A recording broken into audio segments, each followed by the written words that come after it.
Programme میں ایک بار پھر خوش آمدید ناظرین محترم، آپ کے سوالات ہیں اور رہنمائی کے لیے ہمارے ساتھ موجود ہیں ہمارے بہت ہی محترم جناب حضرت امیر محمد اکرم امان صاحب۔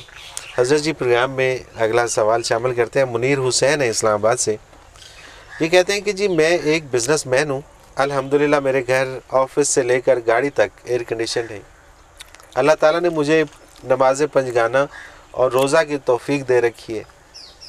میں جب ایک غریب مزدور کو تپتی دوپہر میں حالت روزہ میں کام کرتے دیکھتا ہوں تو یہ سوال دل میں پیدا ہوتا ہے کہ کیا اس کے اور میرے روزے کا ثواب ایک ہی ہے؟ بات بیٹے سہولیات کی نہیں ہے، بات کیفیات کی ہے۔ صحیح۔ ہو سکتا ہے ایک بندہ سہولیات کے سمیت ہو لیکن اسے جو لذت آ رہی ہے شاید وہ مزدور کو نہ ہے۔ بالکل صحیح، کیونکہ بات تعلق کی، رشتے اور اس کیفیت کی ہے۔ روزے کی کیفیت آپ کیسے محسوس کرتے ہیں؟ آپ کیوں نہیں کھا رہے؟ کیوں نہیں پی رہے؟ کس نے روکا ہے؟ وہ کہاں ہے جس نے روکا ہے؟ کیوں آپ اس کی بات، آپ کا اس کا تعلق کیا ہے، رشتہ کیا ہے؟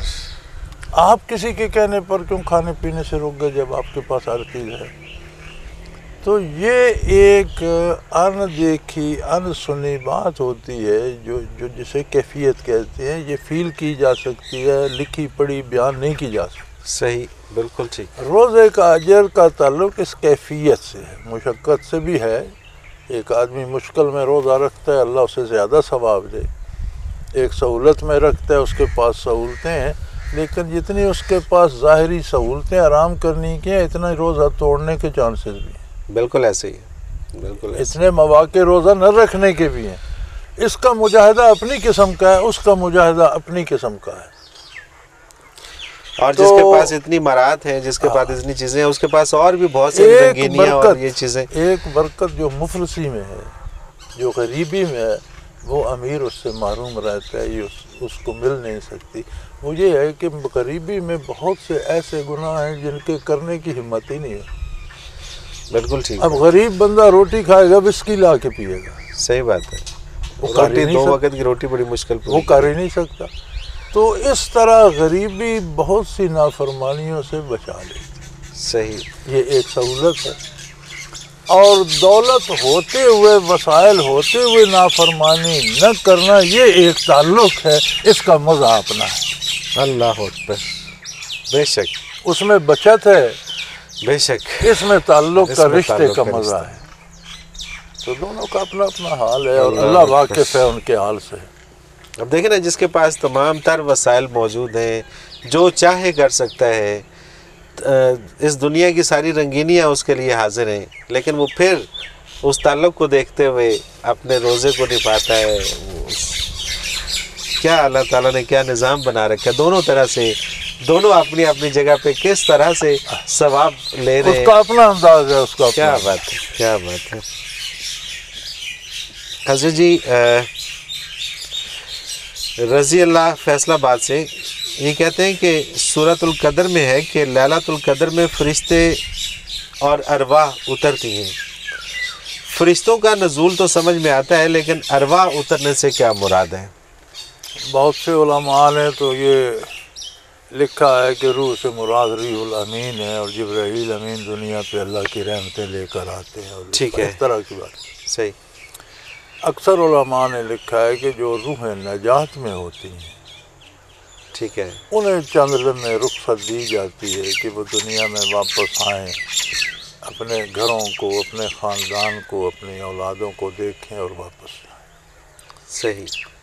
تو اس صورت میں اگر ارواح کو کچھ چھٹی ملتی ہے تو پھر ہم انہیں کیا دکھاتے ہیں؟ گھر میں آ کر وہ کیا پاتے ہیں؟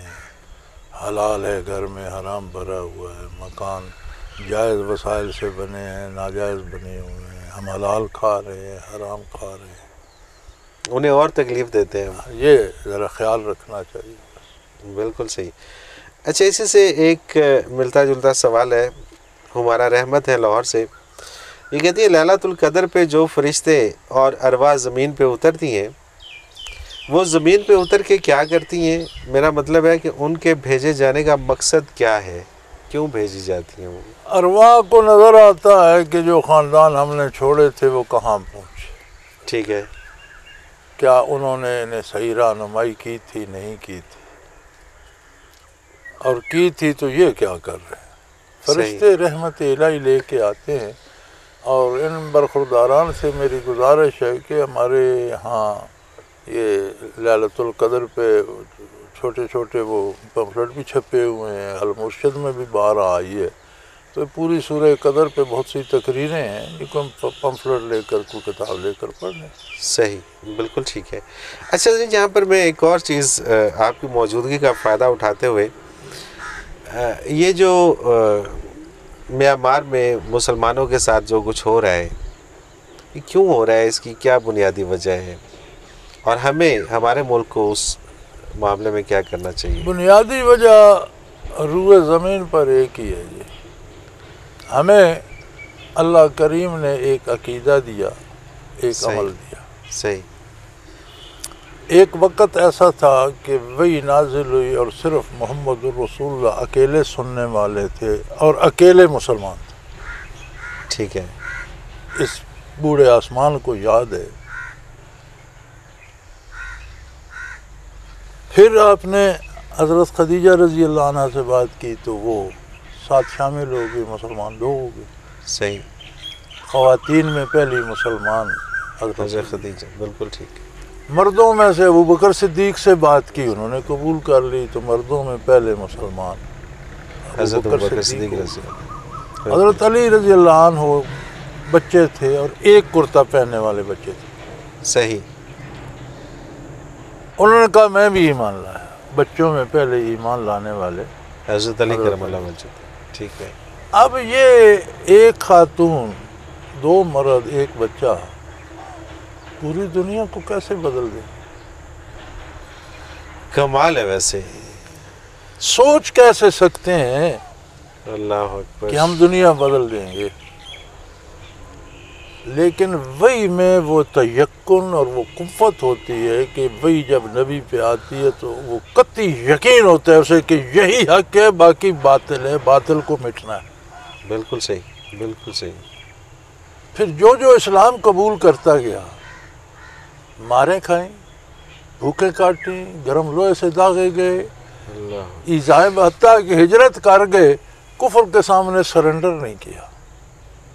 بالکل صحیح، بالکل ٹھیک۔ مسلمانوں نے اپنے حلیے الگ کر لیے، اپنی داڑیاں تک الگ کر لی، اپنے یہود بھی، عیسائی بھی، ان کے رائے بھی داڑیاں رکھتے تھے، مسلمانوں نے اپنا الگ طریقہ وضع کیا۔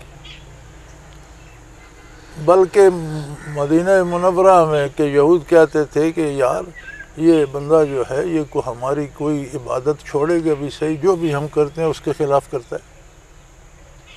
کیا بات! یہی غالباً محرم کے روزے کی بات تھی کہ 10ویں محرم کو روزہ جب رمضان فرض نہیں تھا تو مسلمان رکھتے تھے، لیکن جب یہودیوں کو دیکھا کہ 10ویں کو وہ بھی رکھتے ہیں تو آپ نے فرمایا یا نامی 10ویں کر لو، یا 10ویں 11ویں کر لو، یا نامی 10ویں 11، ان کی مخالفت کرو۔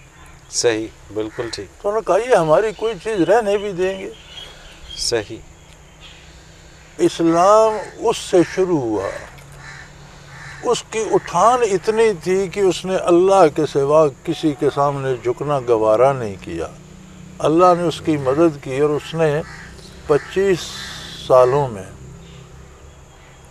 سن 25 ہجری تک، جی ہاں، اس نے پوری دنیا کا کم از کم 3/4 حصہ ریاست بنا لیا، اللہ، اور جن کی فتوحات چین سے افریقہ اور جاپان سے امریکہ تک پہنچ رہی تھیں، اور عثمانیہ جن کے زیر نگین تھا، کیسر کو جنہوں نے فتح کیا، کسریٰ کو جنہوں نے خاک میں ملا دیا، ان کی بات کہاں نہیں پہنچی ہوگی؟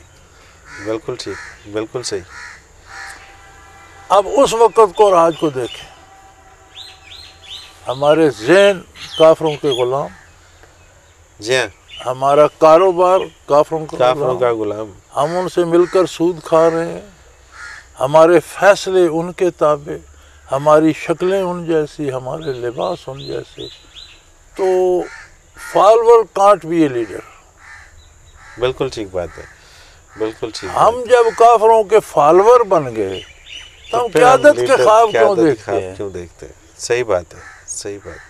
جب تک ہم اس غلامی سے نہیں نکلیں گے یہی حال ہوگا، بھائی ماریں ان کی مرضی، زندہ رکھیں ان کی مرضی، بالکل کھانا دے دیں ان کی مرضی، نہ دیں آپ کو ورلڈ بینک دے دے اس کی مرضی، نہ دے اس کی مرضی، دیتا 4 آنے ہے وصول 4 روپے کرتے ہے اس کی مرضی، آپ تو غلام ہیں، آپ تو غلام، آپ تو فالوور ہیں، you are not going to stand before ہم۔ بزرگوں کی روش آپ نے چھوڑ دی، آپ غلام بن گئے جب آپ نے کفر اپنا لیا۔ بالکل صحیح بات ہے، کلمہ پڑھتے رہو۔ آج یہ جو کہتے ہیں جی یہ کیسے ہوگا، تو وہ ذرا ہسٹری پڑھ کے دیکھیں تو انہیں پتہ چلے کہ یہ کیسے ہوتا ہے، ویسے اب بھی ہو سکتا ہے۔ آج آپ اپنا اللہ پہ بھروسہ کر کے کھڑے ہو تو یہ سب کچھ ہو سکتا ہے۔ ان کے حضرت جی خلاف بڑا دلچسپ موضوع ہے، لیکن ایک بریک پہ جانا ہے۔